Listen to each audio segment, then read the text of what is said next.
Class 10th। अब हम exercise 1.4 का इंट्रो कर लेंगे। डेसिमल जो वैल्यू, डेसिमल डिवाइड करते समय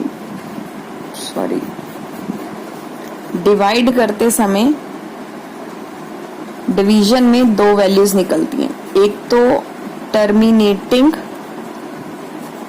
और एक नॉन टर्मिनेटिंग। इसको मैं सिंपल लैंग्वेज में अगर बताऊं तो टर्मिनेटिंग वो है जब डिवाइड करते समय रिमाइंडर 0 हो जाए, पूरा डिवाइड हो जाए, वो होती हैं टर्मिनेटिंग वैल्यूज। नॉन टर्मिनेटिंग होते हैं जिसका रिमाइंडर 0 ना हो, डिवाइड करते समय रिमाइंडर 0 ना हो। ठीक, इसके एग्जांपल्स देखो। 1.2, 7.3, 1.3 सॉरी 1.7, 2.33। इनको डिवाइड करेंगे ना अपॉन में रख के, जैसे 1.20 आ गया। अब इसको डिवाइड करेंगे तो ये सॉल्व हो जाएगा। ठीक, लेकिन यहाँ पर जब हम डिवाइड करेंगे ना तो हमें ऐसी वैल्यूज नजर आएंगी। देखो, डिवाइड जब करते हैं ना, ये ए होता है हमारा, ये बी होता है, तो डिवाइड करते हैं तो यहाँ पर हमारी वैल्यूज आ जाएंगी।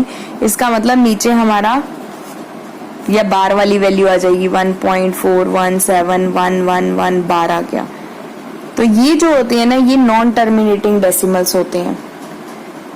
इसका मतलब ये नॉन टर्मिनेटिंग है, इनको जितना मर्जी डिवाइड करते चले जाओगे, इनका रिमाइंडर 0 आएगा ही नहीं। तो ये वैल्यूज देख के हमें पता लग जाता है जो रिपीट हो रहे हैं, तो इसका मतलब कि वो टर्मिनेटिंग है या नॉन टर्मिनेटिंग है। होप जो मैं कहना चाहती हूँ आप समझ गए हो। तो इसके बाद एक्सरसाइज 1.4 का हम क्वेश्चन नंबर 1 करना शुरू करेंगे। जी क्लास, अब हम 1.4 के इंट्रो के बाद हम 1.4 का क्वेश्चन नंबर 1 देखेंगे। Without actually performing the long division, state whether the following rational number will have a terminating decimal expansion और नॉन टर्मिनेटिंग डेसिमल एक्सपेंशंस। तो 10 पार्ट्स हैं, कुछ मैं सॉल्व करूंगी, कुछ आप होमवर्क में सॉल्व करना। ठीक, without actually perform long division method, इनको हमें डिवाइड नहीं करना, डिवाइड नहीं करना, बिना डिवाइड करे हमें बताना है कि ये टर्मिनेटिंग है या नॉन टर्मिनेटिंग है। तो इसको सॉल्व करने के लिए एक छोटा सा फॉर्मूला है कि हमें पता है ये सब P अपॉन Q की फॉर्म में है। ठीक है, P अपॉन Q की फॉर्म में है।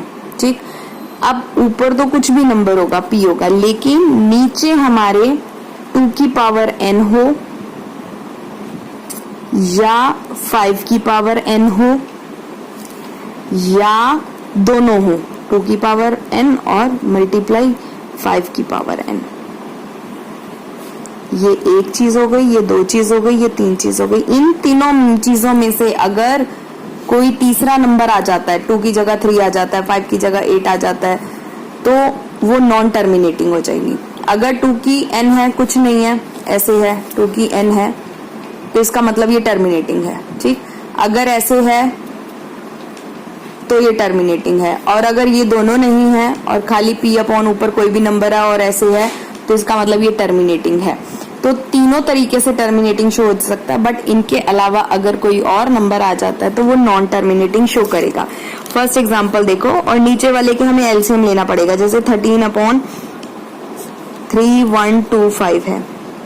ठीक, इसका एलसीएम ले लें हम, 3125 का एलसीएम लेंगे हम। 3125 का एलसीएम लेने पर हम 5 से करेंगे, 5 6 द 30, 5 2 द 10, 5 5 द 25। 5 से करा 5 1 द 5, 5 2 द 10 और 5 5 द 25।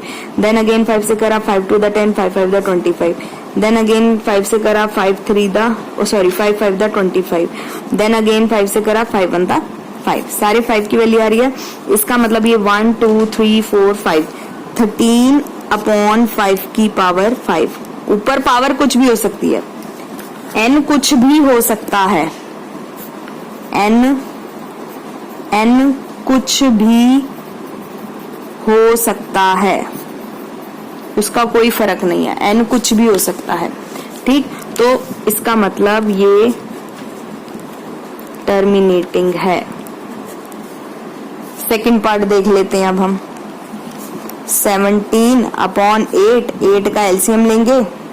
ठीक, 2 4 द 8, 2 2 द 4, 2 1 द 2, 17 2 की पावर 3।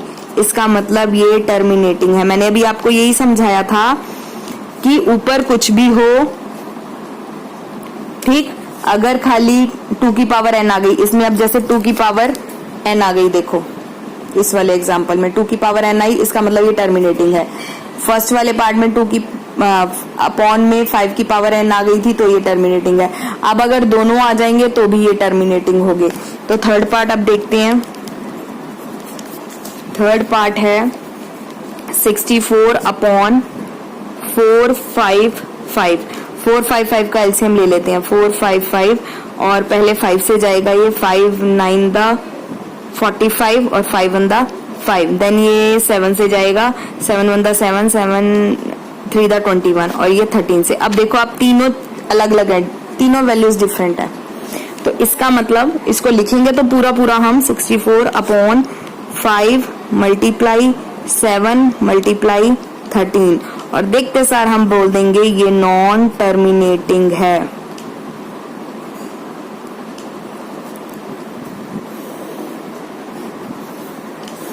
ठीक, इसके बाद हम थर्ड हो गया। फोर्थ वाला अगेन एलसीएम लेंगे हम, फिफ्थ वाले में भी एलसीएम लेंगे, बता देंगे। ये तो वैसे ही पता चल रहा है 2 और 5 की ये आ गई, ये टर्मिनेटिंग हो गया। ठीक, इसमें सेवंथ वाले में देखो, अब सेवंथ वाले में ये दोनों तो ठीक थे, ये दोनों आ जाते ठीक थे, बट ये भी आ गया तो ये नॉन टर्मिनेटिंग हो गया। इसको तो हम देखते सार बता देंगे कि सिक्स्थ वाला जो है टर्मिनेटिंग है, क्योंकि इसकी 2 की पावर n है और 5 की पावर n है। इसको हम देखते सार बता देंगे नॉन टर्मिनेटिंग है सेवंथ वाला। ठीक है, एट्थ वाले में अगेन 5 से करके एट्थ वाला अगर हम सॉल्व करें तो आप देखोगे 6 अपॉन 15 इज इक्वल टू 15 का एलसीएम लिया, 5 5 3 द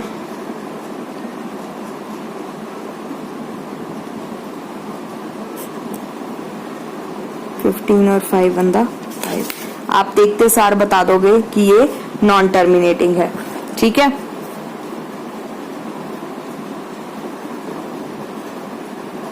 नाइन्थ वाला आप देखो, नाइन्थ वाले में 50 है, इसका भी एलसीएम लेंगे। एलसीएम हमें नीचे वाले सब नंबर्स का लेना पड़ेगा, एलसीएम हमें लेना पड़ेगा तो हमें पता चलेगा ये टर्मिनेटिंग है या नॉन टर्मिनेटिंग है। शर्त या वैल्यू इनमें से ये होना चाहिए या ये होना चाहिए या ये दोनों होने चाहिए। आप क्वेश्चन एक बार दोबारा देख लो अच्छी तरह से।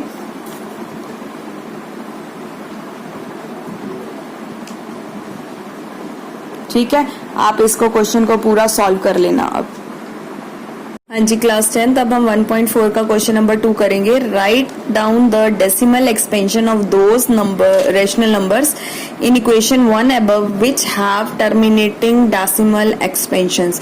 हमें क्वेश्चन नंबर 1 में जो टर्मिनेटिंग वैल्यूज निकली थी, मैं आपको दिखा देती हूँ। तो क्वेश्चन नंबर 1 था ये, इसमें हमने जितनी भी टर्मिनेटिंग वैल्यूज निकाली थी, जैसे फर्स्ट था हमने एलसीएम करके 5 की पावर n निकाल दी थी, तो ये टर्मिनेटिंग था। सेकंड था टर्मिनेटिंग, ये था टर्मिनेटिंग। जो टर्मिनेटिंग वैल्यूज थी ना, उनको हमें डिवाइड करके बताना है कि वो पूरा पूरा डिवाइड हो रहा है, तो वो टर्मिनेटिंग हम शो कर रहे हैं। ठीक, तो इसमें अब हम फर्स्ट पार्ट में हमने शो करा था कि 13 अपॉन 3125 था, टर्मिनेटिंग था। ऐसे ही सेकंड पार्ट जो था 17 अपॉन 8 था, ये टर्मिनेटिंग था। और जो थर्ड पार्ट फोर्थ जो भी था आपका टर्मिनेटिंग था या नहीं, उसको डिवाइड करके बताना है। अब पहले हम सेकंड पार्ट कर लेते हैं। जैसे सेकंड पार्ट था 17 अपॉन 8, तो डिवाइड कर देंगे। ठीक, 8 1 द 8, 8 2 द 16, 1 पॉइंट लगाया, यहाँ 0 लग जाएगा, ठीक है। ये 0 नीचे आ जाएगी, 8 1 8, देन अगेन 2 बचा, फिर यहाँ 0 लगा दिया, ये 0 नीचे आ गई, 8 1 8, 8 2 16,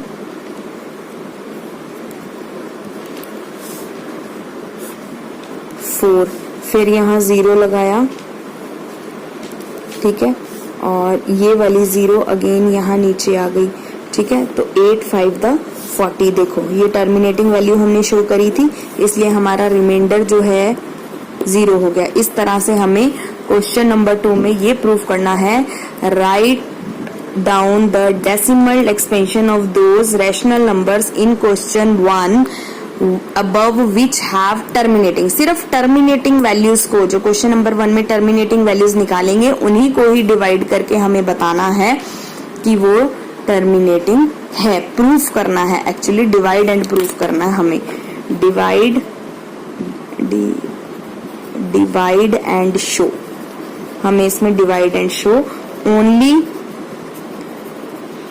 टर्मिनेटिंग वैल्यूज, हमें टर्मिनेटिंग वैल्यू को डिवाइड एंड शो करना है। बस आगे आप सॉल्व करोगे तो आगे नंबर यहाँ लिख लेना, उनको भी डिवाइड करके बता देना, बस इसमें यही करना है।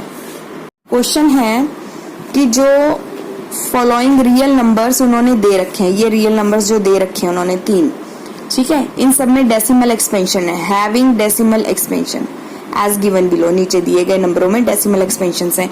इन ईच केस, हर केस में डिसाइड करो कि वो रेशनल है या इरेशनल है, ठीक है। फिर एक पार्ट तो ये हो गया, डिसाइड करना है। फिर अगर वो रेशनल है P/Q की फॉर्म में, अगर वो रेशनल नंबर है तो उसके Q के फैक्टर क्या होंगे, ये बताना है। 2 पार्ट का आंसर है, एक तो बताना है रेशनल और इरेशनल, और B बताना है फैक्टर ऑफ Q। ये दोनों चीजें बतानी है, ठीक है। अब इसको सॉल्व करने के लिए देखो, फर्स्ट पार्ट जो है हमारा, इसके आगे डैश डैश नहीं है, इसका मतलब ये यहां तक डिवाइड करते समय 9 पर आकर खत्म हो गया होगा। तो इसको 4 1 2 3 4 5 6 7 8 9, और अगर इसका डेसिमल मैं हटा दूंगी तो 1 2 3 4 5 6 7 8 9 जीरोस आ जाएंगे, अपॉन में आ गया, तो ये P/Q की फॉर्म में हो गया, ठीक। अब सेकंड पार्ट देखो, सेकंड पार्ट में आ रहा है यहाँ पर डॉट, और आप देखोगे कि हर बार ना जीरोस यहाँ पर बढ़ती जा रही है। हमें नहीं पता ये कब खत्म हुआ, नहीं पता ये आंसर, यह आंसर कहाँ फिनिश हुआ, हमें नहीं पता। क्यों? क्योंकि ये डॉट आ रहे हैं, डॉटों की वजह से हमें नहीं पता, इसका मतलब ये आगे चलता जा रहा है, आंसर नहीं पता कहाँ फिनिश हुआ, इसलिए ये रैशनल नंबर है ही नहीं, इसलिए ये इरेशनल नंबर है, क्योंकि ये खत्म ही नहीं हुआ, P/Q की फॉर्म में आया ही नहीं। अच्छा, अब थर्ड पार्ट देखो, 43 1 2 3 4 5 6 7 8 9 अपॉन बार। क्लास 9th में हमने ये प्रूफ किया हुआ है, जैसे 0.76 था तो ये बार इक्वल्स टू P/Q की फॉर्म में, ये क्लास 9th में हमने शो किया है, शो किया हुआ ये हमने, है ना। तो अब यहाँ पर no need to show, no need to show, क्योंकि हमें पता है कि हमने ये क्वेश्चन कर रखा है, इसलिए ये भी P/Q की फॉर्म में है। तो फर्स्ट और थर्ड पार्ट तो P/Q की फॉर्म में हो गया, तो मेरा फर्स्ट क्लियर हो गया। अब हमें बताना है फैक्टर्स ऑफ Q। तो इसमें फैक्टर्स ऑफ Q सिंपल मैंने फर्स्ट और सेकंड क्वेश्चन में आपको बता ही रखा है। Q के फैक्टर्स क्या हो सकते हैं, फैक्टर्स ऑफ Q क्या हो सकते हैं, फैक्टर्स ऑफ Q क्या होंगे, 2 की पावर n होगा, या 5 की पावर n होगा, या बोथ, दोनों होंगे, बोथ 2 की पावर n मल्टीप्लाई 5 की पावर n। तो इधर भी यही आ जाएगा और इधर भी यही आ जाएगा Q के फैक्टर के लिए। बस क्वेश्चन सॉल्व हो गया। ये इस चैप्टर का लास्ट क्वेश्चन था। इसके बाद फिनिश चैप्टर 1 खत्म हो गया। इसके बाद कोई क्वेश्चन नहीं है।